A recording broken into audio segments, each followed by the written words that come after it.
সকাল থেকে কিন্তু বিভিন্ন জেলার দিকে আমাদের নজর রয়েছে। আজ প্রথম দফার ভোট রয়েছে রাজ্যে এবং ইতিমধ্যে সেই ভোট গ্রহণ প্রক্রিয়া কিন্তু শুরু হয়েছে। আমরা দেখতে পাচ্ছি সকাল থেকেই কিন্তু ভোট গ্রহণ প্রক্রিয়া চলছে বিভিন্ন জায়গায়। আর এই নিয়েই আমরা কথা বলবো। ইতিমধ্যে আমাদের সঙ্গে সরাসরি রয়েছেন দুই জায়গা থেকে দুই প্রতিনিধি। খড়গপুর থেকে রয়েছেন প্রতিনিধি দুর্গাদাস বন্দ্যোপাধ্যায়, আর অন্যদিকে বোলপুর থেকে রয়েছেন অপর প্রতিনিধি অরিত্র। আমি প্রথমেই আসবো দুর্গাদাস বন্দ্যোপাধ্যায়ের কাছে। দুর্গাদাস, যে বিষয়টি জানতে চাইবো, যে এই যে খড়গপুর কেন্দ্র তুমি রয়েছো, সেখানে এই মুহূর্তে কোন বুথে রয়েছো, সেখানে সকাল থেকে কেন্দ্রীয় বাহিনীর যে নিরাপত্তা ব্যবস্থা তা কেমন রয়েছে? দেখো, একটা বিষয় খুব পরিষ্কার যে আমি ঠিক এই মুহূর্তে রয়েছি পশ্চিম মেদিনীপুরের খড়গপুর কলেজ যে কেন্দ্রটি রয়েছে এবং খড়গপুর কলেজের যে বুথ, সেই বুথে রয়েছে। এবং তুমি আমার অরূপকে বলবো, আমার প্রসূনকে বলবো যে আমার পেছনে দেখাতে, যে সকাল থেকে নারী পুরুষ অর্থাৎ মহিলাদের একদিকে এবং পুরুষদের একদিকে দুটি লাইন পড়েছে এবং তারা প্রবল উৎসাহ উদ্দীপনার সাথে সকাল সকাল ভোট কেন্দ্রে ভোট দিতে লাইনে দাঁড়িয়ে রয়েছে।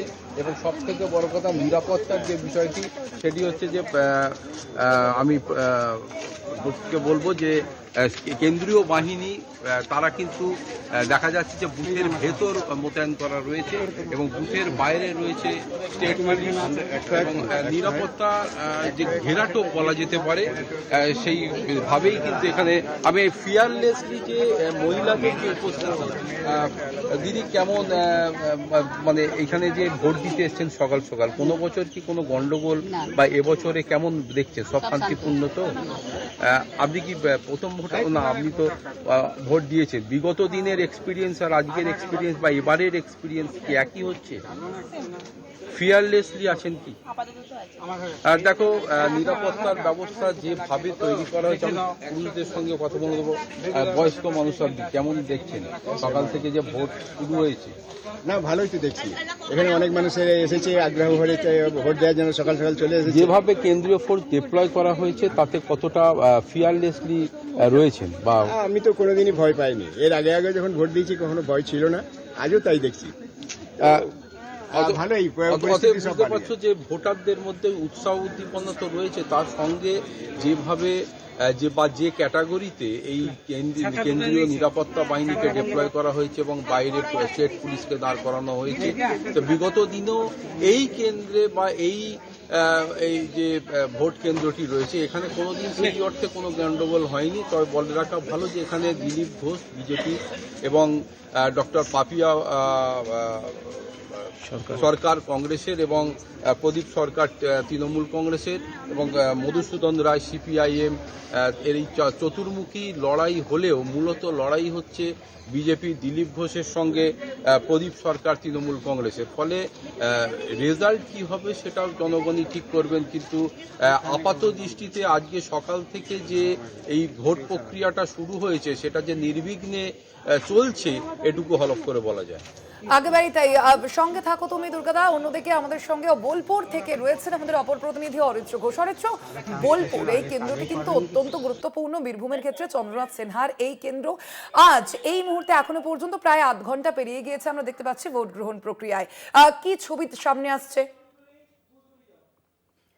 আমরা যোগাযোগের চেষ্টা করব আমাদের প্রতিনিধির সঙ্গে। যেমনটা আপনাদের জানাচ্ছিলাম যে এই যে বোলপুর কেন্দ্রটি রয়েছে, সেখানে কিন্তু আমরা দেখেছিলাম যে গতবারের যে নির্বাচন, অর্থাৎ গতবার বলতে 2021-এর যে বিধানসভা নির্বাচনে আমরা দেখেছিলাম চন্দ্রনাথ সিনহা তিনি 22,280 ভোটে কিন্তু জয়ী হয়েছিলেন। নিকটতম তার প্রতিদ্বন্দ্বী ছিল ভারতীয় জনতা পার্টির প্রার্থী। আর এবারেও কিন্তু চন্দ্রনাথ সিনহার উপরই ভরসা রেখেছে দল খুব স্বাভাবিকভাবেই। সেই কারণেই আরও গুরুত্বপূর্ণ হয়ে উঠেছে এই বোলপুর কেন্দ্রটি। এবং শুধুমাত্র বিধানসভা নির্বাচনই কিন্তু নয়, একই সঙ্গে আমরা দেখেছি যে লোকসভা নির্বাচনের ক্ষেত্রেও কিন্তু তৃণমূল কংগ্রেস এই কেন্দ্রে গিয়েছিল। আমরা কথা বলবো, আমরা আবারও যোগাযোগ করতে পেরেছি। আমাদের প্রতিনিধি অরিত্র রয়েছেন বোলপুর কেন্দ্র থেকে।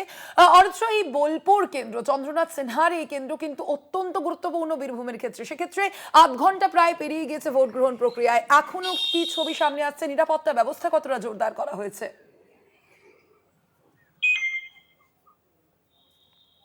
দেখো, বোলপুর বিধানসভা কেন্দ্র এইবারের বিধানসভা নির্বাচনে একটা প্রেস্টিজ ফাইটের লড়াই, অন্তত রাজনীতির লোকেরা সেটাই বলছে।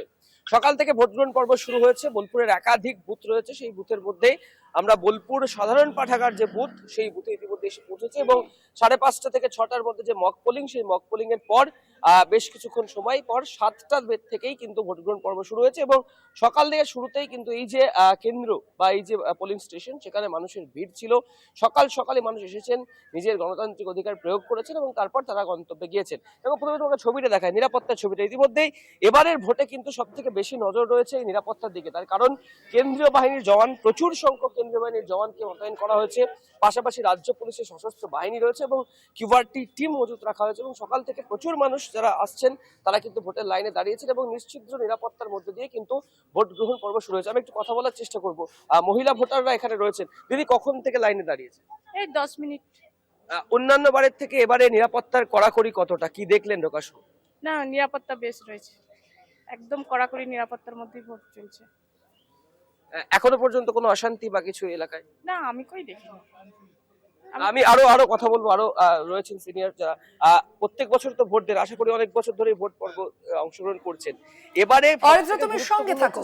সিকিউরিটি যেটা আর কি ওয়েস্ট বেঙ্গল বোলপুর কেন্দ্রটি এবারের যে নির্বাচন, সেই নির্বাচনের ক্ষেত্রে কিন্তু একেবারে আমাদের প্রতিনিধি যেমনটা বললো, একেবারে প্রেস্টিজ ফাইটের একটা কেন্দ্র হিসেবে গণ্য করছে এই যে কেন্দ্রটিকে রাজনৈতিক মহলের একাংশ, যেহেতু চন্দ্রনাথ সিনহার এই কেন্দ্র। এবং মূলত আমরা দেখেছি যে 2021-এ যেমন ফল ভালো করেছিল এই কেন্দ্র টিএমসি, একই সঙ্গে লোকসভা নির্বাচনেও কিন্তু তেমনই দেখা গিয়েছিল। আমরা আবারও চলে যাব অরিত্রর কাছে। অরিত্র, যেমনটা তুমি জানাচ্ছিলে যে ভোটাররা তাদের কি অভিজ্ঞতা বলছেন তারা? যারা রয়েছেন দু দফায়, মূলত দু দফায় কিন্তু সেখানে নিরাপত্তার চেকিং করার পরে তারা সেখানে যাচ্ছে। আরো একজন রয়েছেন, ভোট পর্ব দিয়েছেন, ভোট দিয়েছেন?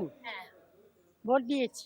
এবারে নিরাপত্তার কড়াকড়ি কতটা দেখতে পাচ্ছেন পোলিং স্টেশনে? না, বেশ ভালো, কোনো অসুবিধা নেই, কোনো পরিষ্কার, ঝঞ্ঝাটি নেই, কর্মীরা খুব ভালো কাজ করছে। মোবাইল ফোন জমা দিয়ে রাখতে হচ্ছিল? হ্যাঁ, মোবাইল ফোন আনিয়ে নিই আমরা, আনলে জমা দিতাম, জানি তো যে বাধা আছে সেই। অর্থাৎ একটা বিষয় স্পষ্ট স্বর্ণালী, যে যেভাবে প্রতি বছর ভোট পর্ব চলে সেবারের তুলনায় এবারে কিন্তু কড়াকড়ি রয়েছে। এবং এই কড়া ব্যবস্থার মধ্যেই কিন্তু এই ভোট গ্রহণ প্রক্রিয়া ইতিমধ্যেই চলছে। আমাদের সঙ্গে দু জায়গা থেকে ছিলেন প্রতিনিধি অরিত্র ঘোষ এবং দুর্গা দাস বন্দ্যোপাধ্যায়, দুজনকে ধন্যবাদ।